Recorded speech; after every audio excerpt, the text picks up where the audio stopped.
Hello everyone, welcome to this amazing platform of our channel Panisha for Competitive Examinations and I am Piyush. तो इस particular session में हम FCI AG3 का जो upcoming recruitment है इसके बारे में बात करेंगे, क्योंकि अभी जो वैकेंसीज वगैरह हैं उनका अपने पास चार्ट भी आ चुका है कि कितनी क्या वैकेंसीज अभी वैकेंट हैं इन FCI AG3 के लिए। हम पर्टिकुलरली बात करने वाले हैं। AG3 में आपके तीन जो है डिपार्टमेंट होते हैं मेजरली। आपका जनरल होता है, देन आपका डिपो होता है और आपका अकाउंट्स होता है। ठीक है। और अभी रिसेंटली एक जो है आपका कुछ चेंजेस भी होने वाले हैं आपके रिक्रूटमेंट रूल में, तो उसके बारे में भी बात करेंगे। कितनी क्या वैकेंसीज आ सकती हैं, 2025 में आएगा नोटिफिकेशन या 24 में आएगा। और जीके आपको गोल्डन बुक जो हमने लॉन्च की है, इसको भी कई सारे बच्चे जो है कमेंट करके पूछ रहे थे कि गोल्डन बुक अभी हम ले सकते हैं, क्या ले सकते हैं, क्या चीज़ें हैं उसमें। और हम कुछ इसमें एड ऑन भी करने वाले हैं, है ना। अगर आपको गोल्डन बुक के बारे में नहीं पता है तो आपको डिस्क्रिप्शन में एक वीडियो मिल जाएगी जो कि आपको रिगार्डिंग उसकी सारी डिटेलिंग के बारे में है, क्या क्या डिटेल्स हमने गोल्डन बुक में डाली हुई हैं। ये पर्टिकुलरली एफसीआई के लिए है, जिसका हम जीके सेक्शन जो है बिल्कुल आपका टारगेटेड किया गया है, जो सिलेबस है एफसीआई का उसके लिए, है ना। और फिर हम सैलरी स्लिप भी देखेंगे, जो आपका लेटेस्ट रिक्रूटी है जब इन्होंने ज्वाइन किया था in the month of October, तो उस टाइम पे क्या सैलरी बनी थी। तो मतलब इनिशियली रिक्रूटमेंट होने पे क्या बेसिकली सैलरी बन रही होती है, क्या डिडक्शन होते हैं, हमारे पास में सैलरी स्लिप भी है, तो वो सैलरी स्लिप के ऊपर भी जाएंगे। ठीक है। तो ये जो है हमें मोटा माटी यहाँ पे कुछ बातें करनी है। चलो, तो एक एक करके यहाँ पे अपनी जो है सारी चीज़ें शुरू करते हैं। सबसे पहले अपने पास में है, अच्छा यही है, पहले तो गोल्डन बुक आप देख लेना एक बार। ठीक है। तो इसमें हमने सारे के सारे थ्योरी नोट्स डाल रखे हैं, प्रैक्टिस क्वेश्चंस हैं, 3000 के ऊपर प्रैक्टिस क्वेश्चंस हैं। और इवन हम इसमें कुछ ऐड ऑन करेंगे। जो आपका एफसीआई का एग्जाम हुआ है 22 वाला, 2022 वाली जो साइकिल हुई थी उसमें से हमें कुछ इनपुट्स भी मिले हैं, तो हम उनके ऊपर भी कुछ कुछ कैप्सूल्स ऐड ऑन करेंगे। बाकी आपको जो जो टॉपिक्स हैं तो सारे के सारे हमने इसमें टॉपिक कवर करे हैं। अगर आप इसकी नोटिफिकेशन में, मतलब जो इसका बेसिक सिलेबस होता है एफसीआई का, तो बेसिकली पूरा आपका अगर आप देखोगे 45 प्लस 25, है ना। 45 प्लस 25, 25 क्वेश्चन आते हैं आपके प्रीलिम्स में, और फेज 2 में आते हैं 45 क्वेश्चन। 45 क्वेश्चन 45 मार्क्स के, प्रीलिम्स में 25 क्वेश्चन 25 मार्क्स के। प्रीलिम्स आपका क्वालिफाइंग होता है, तो मतलब टोटल कहानी आपकी 70 मार्क्स की है। तो ये जो पूरी की पूरी आपका जीके का प्रॉब्लम है वो इसके थ्रू खत्म हो जाएगा।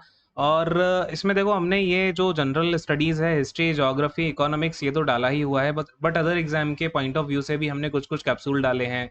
पॉलिटी को भी इसमें ऐड ऑन कर रहे हैं, और जनरल साइंस भी इसमें आपकी पूरी कवर्ड है। तो मतलब अगर आप एक बार इसको कंप्लीट कर लेते हो तो आपको इश्यू नहीं आएगा। पिछली बार वाले बच्चों ने भी जो ली हुई है उसमें भी बहुत अच्छा उसका रिस्पॉन्स आया है, और इसमें हम अभी और रिसेंट ऐड ऑन करेंगे तो आपके लिए फ़ायदेमंद ही है। बाद में करंट अफेयर भी ऐड ऑन कर देंगे, कोई दिक्कत वाली बात नहीं है। और कंप्यूटर अवेयरनेस के भी कुछ क्वेश्चंस को हम इसमें ऐड ऑन करेंगे। ठीक है। तो कोई इसमें प्रॉब्लम वाली बात नहीं है। तो अभी एज ऑफ नाउ इसकी प्राइसिंग पुरानी वाली ही चल रही है, बट जब ऐड ऑन वगैरह हो जाएंगे तो फिर इसकी प्राइसिंग वगैरह थोड़ी सी आपको इसमें हाइक देखने को मिलेगा, बिकॉज वो टीम का डिसीजन होता है पूरी। अच्छा, इसके अलावा एक और चीज़ कि ये आपको जो बुक है, ये ई बुक है बेसिकली, आप इसे डाउनलोड नहीं कर पाओगे। या तो आप इसे अपने मोबाइल एप्लीकेशन के थ्रू एक्सेस कर सकते हो, या फिर आपको विंडो ऐप मिल जाएगा। ठीक है। विंडोज़ ऐप मिल जाएगा। इन सबकी जो लिंक वगैरह है वो आपको डिस्क्रिप्शन में मिल जाएगी। ठीक है। तो एक बार आप जाके वहाँ से गो थ्रू कर लीजिएगा। ये कहानी है। ठीक है। ये तो हो गया अपना, ये हो गया। अच्छा, अब हम देखो यहाँ पे अगर बात करें तो आपका 30th जून तक की ये पूरी कहानी है कि 30th जून पे जो इसका स्टेटस था, हर 6 महीने में अगर आप देखोगे या एक साल में कहीं ना कहीं जो है हम पूरा इसमें एक लिस्ट आती है। तो आप अगर आप देखते हो कि AG3 की अगर हम वैकेंसीज को देखें, जनरल कैडर में देखें तो जनरलिस्ट कैडर में असिस्टेंट ग्रेड 3 निकल के आता है आपका। ऑल इंडिया समरी निकाल लेते हैं इसकी, है ना। देखो, ये आपका सैंक्शनड है, सैंक्शनड स्ट्रेंथ आपकी 2454 है। मैन इन पोजीशन आपके 1467 है। या और वैकेंसी है आपकी 987 की जनरल कैडर में, है ना। जनरल कैडर में वैसे काफ़ी कम वैकेंसी आती है, और अब तो जो आपकी वैकेंसी आएगी ना, अच्छा ये एक इंपॉर्टेंट चीज़ है, हो सकता है कि आपकी जो वैकेंसी आएगी नोटिफिकेशन में भी इसलिए डिले हो रहा है, और आपकी नोटिफिकेशन भी ज़्यादा डिले नहीं है। नोटिफिकेशन की डेट बताऊं तो आपको जनवरी या फरवरी में नोटिफिकेशन देखने को मिल जाएगी। अभी थोड़ा सा डिले क्यों हो रहा है, बिकॉज अभी क्या है, इसमें थोड़ी सी रीस्ट्रक्चरिंग हो रही है। रीस्ट्रक्चरिंग हो रही है बेसिकली जो भी AG3 है यहाँ पे। AG3 में अभी हम यहाँ पे देखते हैं तो आपको 3 कैडर देखने को मिलती हैं बेसिकली। जनरल कैडर हो गई, आपकी डिपो कैडर हो गई, और आपकी एक ये मिसलेनियस कैडर उठा लो, या फिर ठीक है अकाउंट कैडर उठा लो, मिसलेनियस कैडर उठा लो। तो इनमें जो भी AG3 हैं मतलब बेसिकली मिसलेनियस में तो नहीं होते, अकाउंट में ही होते हैं। तो अब क्या बात हो रही है कि हम इन तीनों कैडर को मिला करके एक ही कर देंगे, है ना? आपकी सिर्फ एक कैडर में ये सारे तीनों के तीनों मर्ज हो जाएँगे। तो बेसिकली होगा क्या कि इनके पास में मतलब जैसे 100 लोग हैं, अभी लेट्स से अगर इनके पास 100 लोग होते हैं, तो इसमें से 50 लोग जनरल में होते हैं, 30-40 लोग इनके पास उसमें होते हैं अपने ये डिपो में, और फिर बचे हुए 10 लोग होते हैं यहाँ पे अकाउंट में, ठीक है? ये इनके पास एज़ ऑफ नाउ की कंडीशन है, मतलब पोज़ीशन है। तो क्या होता है कि ये 50 लोग जनरल में ही घूमते रहेंगे, ये लोग डिपो में ही घूमते रहेंगे, ये लोग अकाउंट में ही घूमते रहेंगे। तो इनका क्या कहना है कि अगर हम इन सारे के सारे 100 लोगों को उठा के डाल देते हैं, तो हमारे पास जिस भी कैडर में ज़रूरत होगी, वहाँ उस बंदे को हम डाल सकते हैं। और ये हालाँकि जो ministry of food and processing है, उन्होंने भी इसको हरी झंडी दिखा दी है, तो आपको हो सकता है आने वाले टाइम में ये वैकेंसी एक ही होके आए। अब क्योंकि अकाउंट कैडर में क्या होता है, आपका जो अ क्राइटेरिया होता है उसमें आपको बीकॉम वगैरह चाहिए रहती है। तो इसको हो सकता है अलग से निकाल दें, एग्ज़ाम इसका अलग हो, मतलब जो भी चीज़ें हैं, बट प्रीलिम्स तो सबका सेम ही होता है ना? तो बट जो रिक्रूटमेंट अब होगा उसमें आपको वैकेंसीज़ जनरल प्लस डिपो वाली तो मर्ज होके ही मिलेंगी। तो ये आपको एक बड़ा चेंज यहाँ पे देखने को मिल सकता है ना? बाकी आप यहाँ पे एक बार पॉज़ करोगे तो देख लेना, या फिर ये जो पीडीएफ है मैं आपको टेलीग्राम चैनल पे भी डाल दूँगा। अगेन टेलीग्राम चैनल की लिंक भी आपको डिस्क्रिप्शन में मिल जाएगी, या फिर आप @Panacea Edu सर्च कर लेना।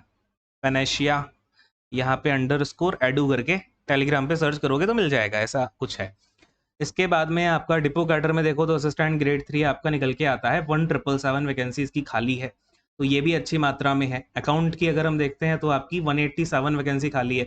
तो मतलब अच्छी खासी यहाँ पे वैकेंसीज़ हैं। एजी कैडर 2 में भी हैं, एजी कैडर असिस्टेंट ग्रेड बेसिकली 3 में भी है, 2 में भी है और 1 में भी है। तो 1 में तो डायरेक्ट रिक्रूटमेंट होगा नहीं, 2 और 1 में 2 और 3 में जो है ये हो सकता है कई सारी अच्छी वैकेंसीज़ को निकालें, ठीक?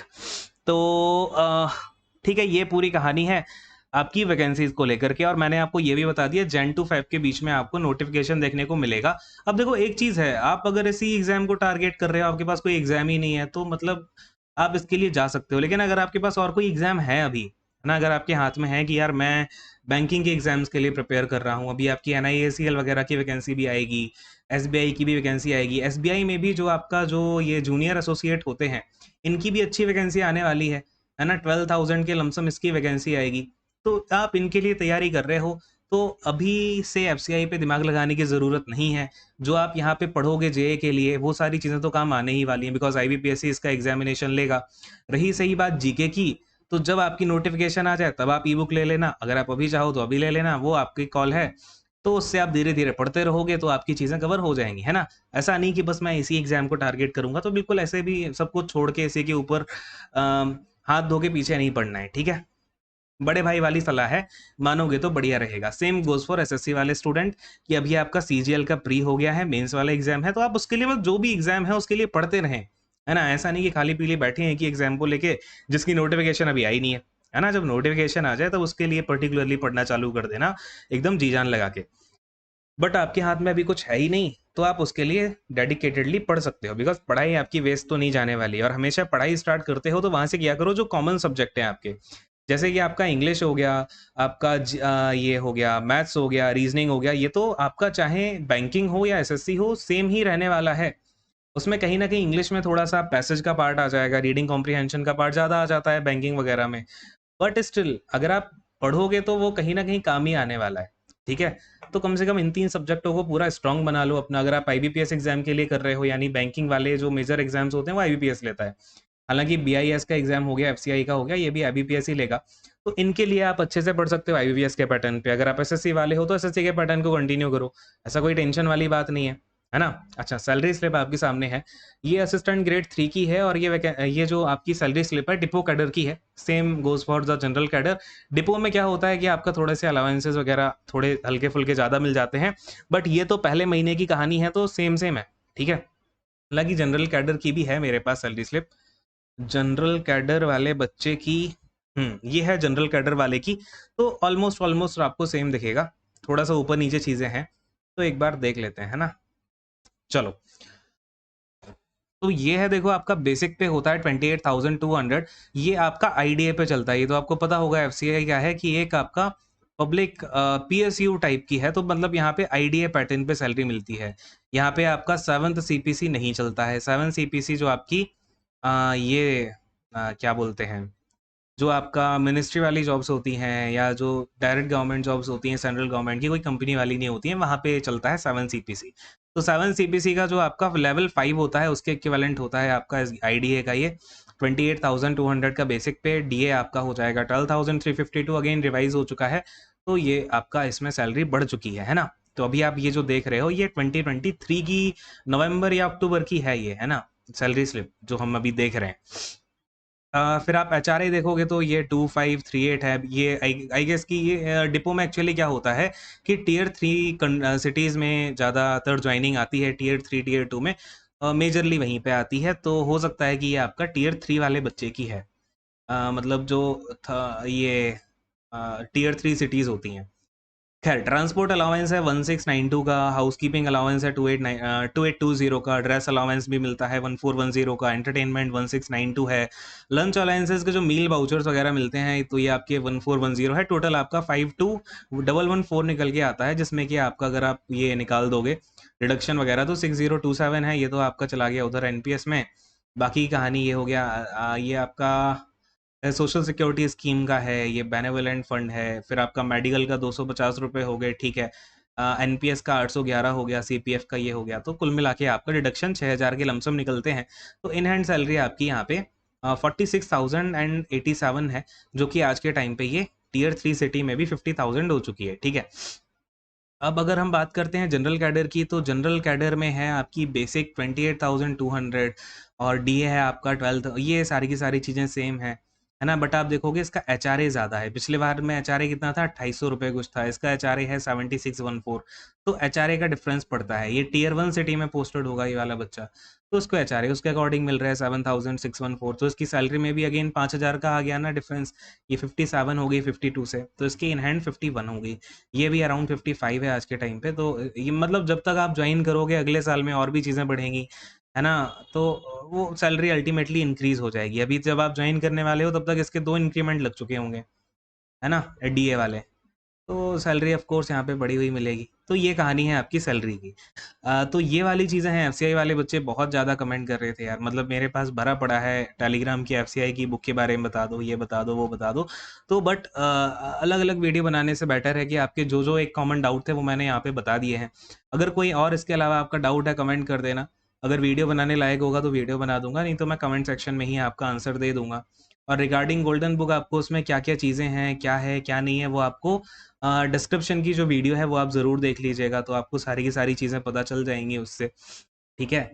और ये आप सिर्फ याद रखिएगा मोबाइल एप्लीकेशन या फिर विंडोज़ एप्लीकेशन में ही चला सकते हो, ठीक है। जो भी लिंक वगैरह हैं वो आप डिस्क्रिप्शन से ही देख लेना, है ना?